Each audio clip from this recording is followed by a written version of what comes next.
being the day fixed by the 20th Amendment to the Constitution of the United States for the meeting of the 115th Congress of the United States, the House will come to order. I pledge allegiance to the flag of the United States of America.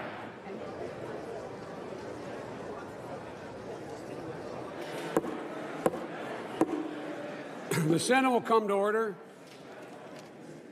Please join me in reciting the Pledge of Allegiance to the flag. I pledge allegiance to the flag of the United States of America.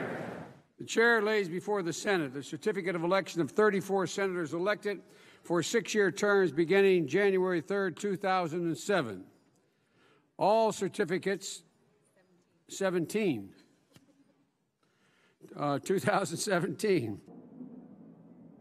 Please raise your right hand.